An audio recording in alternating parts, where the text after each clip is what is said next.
grabar.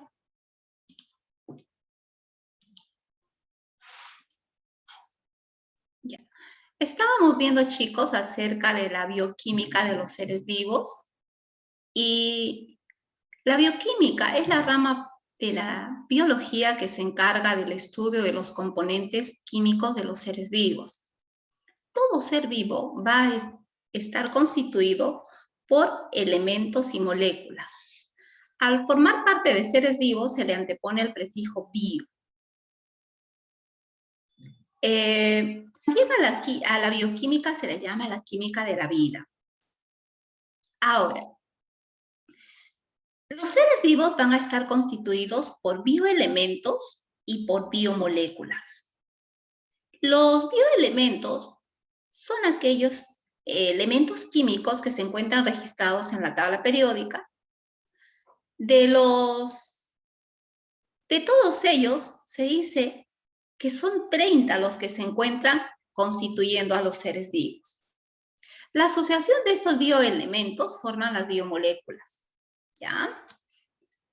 Luego, dentro del organismo del ser vivo existen estos 30 elementos químicos, pero en proporciones variadas. Los elementos que se encuentran en mayor proporción vienen a ser o son llamados elementos primarios o biogenésicos. ¿Quiénes se encuentran ahí? Un poco para recordar, en función a su fórmula, se les nombra con el CHOMS. ¿Quién está ahí? El carbono, el hidrógeno, el oxígeno, el nitrógeno, el fósforo y el azufre. De estos elementos, ¿qué elementos se encuentran en mayor proporción dentro de nuestro organismo? Este esquemita nos permite observar. El oxígeno es el bioelemento que se encuentra en mayor proporción dentro de nuestro organismo. Se habla de un 65%. He ahí la importancia del oxígeno en los seres vivos. He ahí lo que puede provocar una disminución en el suministro de oxígeno a nuestro organismo.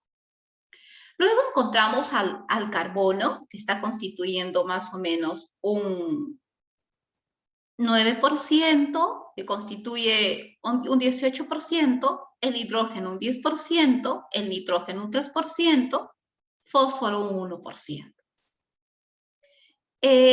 Dentro de los bioelementos secundarios o que se encuentran en menor proporción, el más abundante es el calcio y está constituyendo el 1,5%. Ahora, el calcio está constituyendo principalmente nuestros huesos y nuestros dientes. Pero así como este elemento, existen otros elementos importantes. Pero cuando hablamos de seres vivos, no solo hacemos mención al hombre, sino también a los animales y a las plantas. Por ejemplo, el magnesio es un bioelemento importante para las plantas. Para que la clorofila de las plantas puedan ser capaces de captar la energía del sol, necesita de átomos de magnesio. Si los átomos de magnesio no estarían presentes en las hojas de las plantas, por más que haya clorofila, la planta no podría captar la energía del sol y activar los electrones y desencadenar las reacciones químicas para la final producción de oxígeno. Entonces, el magnesio es un bioelemento importante para los vegetales y dentro de los animales, y el hombre también cumple su función. Luego estamos el sodio, el potasio y el cloro. Ahora, elementos que se encuentran aún en menor proporción, pero eso no significa que no jueguen un papel importante.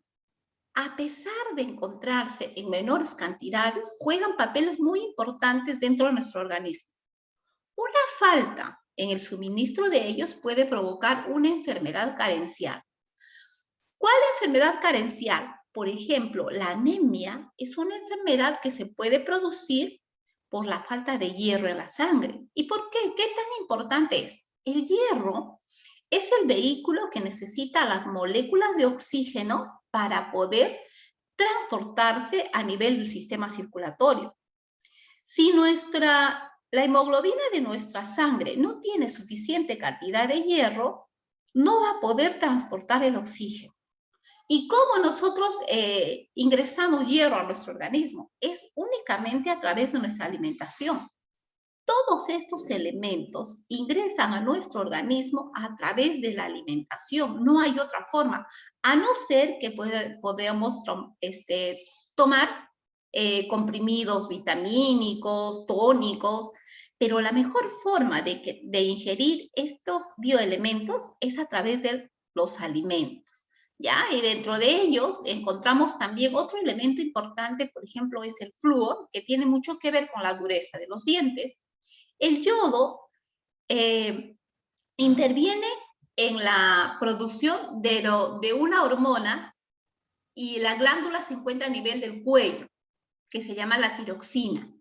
Cuando el cuerpo no recibe la suficiente dosis de yodo, esa glándula que está a nivel del cuello se inflama tanto que puede formar un tumor semejante al de la cabeza. Hay estudios que en zonas altoandinas, hace mucho tiempo atrás, la gente consumía sal, pero no la sal yodada. Normalmente nosotros consumimos sal yodada porque eso es parte de nuestra vida. Pero en las zonas altoandinas la gente compra sal a granel porque es dieta de sus animales. Entonces, como ellos no conocían mucho de la diferencia entre la sal yodada y la sal a granel, ellos utilizaban esta sal a granel para la cocina, para preparar sus alimentos. Y en un tiempo se observa la incidencia de bocios en una determinada población. Se hace una investigación y se logra determinar que era el consumo de sal a granel de este grupo de pobladores y el desarrollo del bocio. Entonces, la principal fuente de yodo en nuestro organismo es la sal que utilizamos para nuestras comidas. Existe también yodo en determinados mariscos, ¿ya? Ahora, esos dentro de los bioelementos más importantes dentro del cuerpo humano. Ahora, así como los bioelementos son importantes de acuerdo a la proporción que hay en su cuerpo, hay una clasificación. Algunos inclusive logran mostrar una tercera clasificación, pero principalmente se clasifican en dos, los primarios y los secundarios. ¿Y en función a qué se han clasificado? A su abundancia dentro del cuerpo del ser vivo. Ahora, en esta tablita existen unos datitos acerca de en qué tipo de alimentos se encuentran estos elementos, qué función cumplen y qué podrían producir o qué podría provocar su ausencia. Por ejemplo, lo del calcio está pues en la leche y sus derivados, interviene en la coagulación sanguínea, en la transmisión nerviosa, en la contracción muscular. Y una persona que no tiene una dosis adecuada de calcio va a provocarles el raquitismo y en las personas adultas la osteoporosis. Luego, el cloro, que principalmente nosotros consumimos a través del consumo de la sal y verduras y frutas, mantiene el equilibrio de agua dentro de nuestro organismo. Y cuando hay un desbalance de ello, nosotros vamos a sentir cierta debilidad, desequilibrio. Decimos, no sé, me siento mareado, pero no sé por qué es. El magnesio, que está en los cereales, en las hojas verdes, y acá lo que les hablaba, ¿no? La activación de síntesis de proteínas y forma parte de la clorofila. Luego, su ausencia puede provocar problemas en el comportamiento, en las convulsiones. Tiene cierta función sobre el sistema nervioso. Esto es lo que el médico Pérez Alvena difunde mucho en el consumo del magnesol. Dice también el magnesol tiene mucho que ver, mira, ¿qué provoca? Problemas en el comportamiento. Dice que el magnesol también contribuye al estado emocional en las personas. Ya aquellas personas que están deprimidas, tristes, deben tomar cierta dosis de eso, según la teoría, que sustenta el doctor Pérez Abela puede controlar muy bien esto. Luego el fósforo está en los pescados, en la leche y sus derivados siempre, en los cereales. También habla mucho de la debilidad y la pérdida de calcio en los huesos. El potasio que se encuentra en las verduras, principalmente nos dice en el plátano, tiene mucho que ver con la transmisión de los impulsos nerviosos. Luego el azufre principalmente está en los pescados, ¿ya? En la carne, porque forma parte de los aminoácidos. El sodio principalmente lo consumimos a través de la sal de cocina, y así todos. Entonces, cada uno de ellos juega un papel muy importante. A veces nosotros levantamos y sentimos cierta debilidad, malestar, desequilibrio, y atribuimos toda causa, pero jamás atribuimos la causa de una mala alimentación. Realmente nuestra alimentación es la adecuada, nosotros estamos consumiendo productos vegetales, frutas en la proporción que se requiere, o nuestra alimentación solamente está basada en harinas, en lípidos, y que si tuviéramos que analizar un poco estos tableritos y su importancia y a lo que contribuye, no estaríamos nutriéndonos como debería ser. Ya aquí continúa, y luego vamos a pasar a las biomoléculas. Por química tú sabes que la biomolécula se forma por asociación de los bioelementos. Dependiendo de sus enlaces, si no hay enlace carbono-carbono, es decir, hay enlace carbono y otros, se habla de sustancias inorgánicas. ¿Quiénes son las sustancias inorgánicas? El agua, las sales minerales, los gases, algunos ácidos y unas bases. ¿Y quiénes están dentro de los bioelementos orgánicos? O es que tienen enlace carbono-carbono, están los que tú más conoces, los que siempre se nos habla. Los carbohidratos, los lípidos, las proteínas, las vitaminas y los ácidos nucleicos. Dentro de estos, cada uno juega un papel muy, muy importante dentro del funcionamiento de nuestro organismo. El agua. Tú sabes que el agua es el solvente universal. Debido a sus características químicas, puede disolver la mayoría de sustancias en la naturaleza. Dentro de nuestro cuerpo se realiza a cada minuto cientos y miles de reacciones químicas. Recuerda que cada célula está cumpliendo funciones químicas, por lo tanto, cada una estará produciendo cierto número de reacciones químicas. El vehículo para que se produzca adecuadamente esa reacción a nivel celular en donde no te imaginas de tu cuerpo es el agua. Pero ¿qué cosa tiene el agua? El agua, tú debes saber por química, es 2 moléculas de hidrógeno y 1 de oxígeno. Esta celestita representa el oxígeno y estas plomas los hidrógenos. Pero tú sabes que el oxígeno tiene estado de oxidación -2, es decir, tiene 2 electrones en su última capa que están esperando ser compartidos o donados. Entonces, hacia este lado celestito tiene carga negativa. Y hacia este lado están los iones positivos que tienen carga +1. ¿Están esperando compartir o están esperando donar? Entonces, a este lado tiene carga positiva y a este otro lado carga negativa. Es bipolar. No existe sustancia con esa característica. Las sustancias tienen polo positivo o polo negativo, pero nunca hay bipolaridad entre ellas. Debido a la bipolaridad que presenta esta sustancia, por un extremo podrá unirse al lado positivo y por el otro lado negativo, de tal manera que podrá disociarse, podrá unirse con todo tipo de sustancias. Por eso es el solvente universal. ¿Ya? Ahora, existen algunas propiedades que tiene el agua que cumplen funciones muy importantes dentro de nuestro organismo. Una de ellas es la tensión superficial. Tú debes haber visto y conversado y de repente en algún momento también observado, muy maravillado. ¿Por qué en la superficie del agua se forma una membrana y algunos mosquitos de peso, tamaño pequeño pueden caminar? porque hacia la parte superior del agua se forma una capa. Y esa capa, esa formación de esa capa permite, por ejemplo, dentro de nuestro cuerpo, el fluido de la sangre. Otra cosa, el agua en grandes masas absorbe calor. Por ejemplo, durante el día, en las costas, el mar está absorbiendo gran cantidad de calor. Y durante las noches está liberando ese calor, permitiendo un equilibrio y el desarrollo de ciertas formas de vida.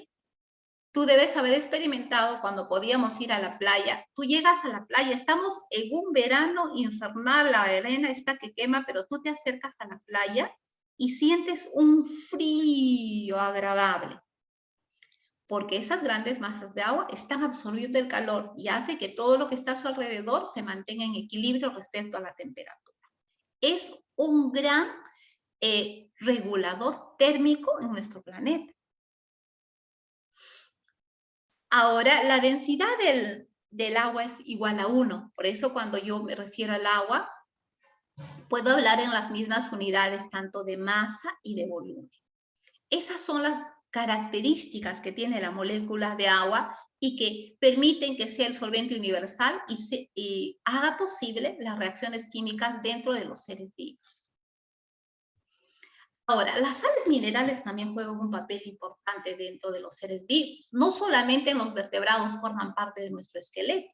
Por ejemplo, en el caso de los moluscos, que son seres vivos bastante blandos, ellos han desarrollado una concha calcárea. Estas conchas son de carbonato de calcio. Si no tuvieran, no podrían defenderse ante sus depredadores y se extinguirían con gran facilidad. Otra sal mineral viene a ser el queratinato de calcio, que constituye los picos de las aves. ¿Se imaginan si los picos de las aves no mantendrían esa dureza? Las aves tendrían ciertas limitaciones y probablemente por la teoría de selección natural ya se hubieran extinguido. Otros son los nitritos y los fosfatos que constituyen el guano de las aves. Y en algún momento de la historia, pues el guano era el bien más preciado en el Perú, por la cantidad de fósforo y nitrógeno que tiene, que son nitrificantes de las tierras de cultivo. Y así, existen sales minerales que juegan un papel fundamental dentro del correcto funcionamiento del organismo de un ser vivo. Ahora, todos los fluidos biológicos dentro del ser vivo van a tener un potencial de hidrógeno que le va a permitir funcionar correctamente. Por ejemplo, la orina tiene pH neutro, tiene pH 7, a veces puede llegar a 6.8, pero si se ve alterado, es decir, si se hace alcalino o se ve acidificado, es un indicativo de una enfermedad. Igual la sangre, que tiene pH 7,4 aproximadamente. Entonces, los fluidos que constituye el organismo de un animal deben mantenerse en equilibrio. Equilibrio de agua, equilibrio de sales. Cualquier alteración de ella provoca un estado de enfermedad.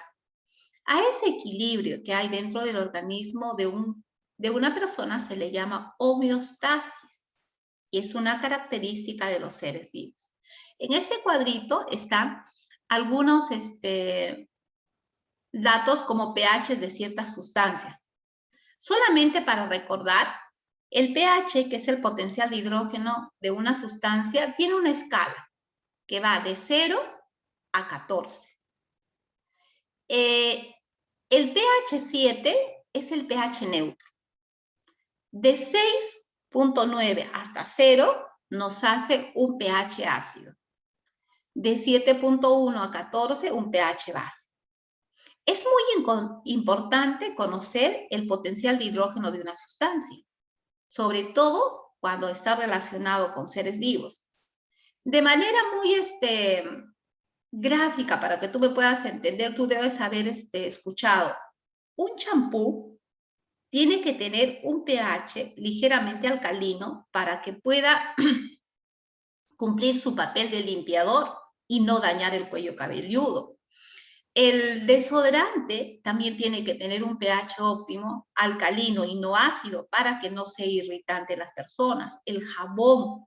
Entonces, el potencial de hidrógeno es un dato químico que se debe considerar en la fabricación, preparación de todas aquellas sustancias relacionadas con los seres vivos, ¿ya? Aquellos profesionales que estudian, por ejemplo, ingeniería alimentaria, ingeniería industrial, utilizan mucho ese dato para la preparación de sus productos. Por ejemplo, la cerveza, el pisco, el vino y todas esas bebidas, para tener ese gusto agradable al paladar, tienen que tenerse en cuenta este potencial de hidrógeno, ¿ya? Y luego, los gases también son sustancias importantes dentro del organismo de un ser vivo. ¿Qué gases son importantes? El oxígeno, ni qué hablar. El dióxido de carbono, que es el producto de la respiración. El nitrógeno en algunas bacterias, en las plantas, el hidrógeno también. Deben indicarse en cantidades apreciables, necesarias, y todo exceso, toda ausencia va a provocar una enfermedad. ¿Ya? Entonces, esto ha sido el resumen de lo que es biomoléculas y bioelementos. Te voy a mandar el link, tú lo vas a repasar, y si hoy yo no puedo darte tu práctica, veremos mañana, o ya lo coordinaremos bien, ¿ya? Entonces, todavía nosotros nos vemos hoy a las 2 últimas horas para seguir conversando de ello. Ya vamos a acabar, la computadora me está indicando que ya es el fin de nuestra hora. No olvidemos, chicos, no olvidemos que tú tienes tus videos, no vayas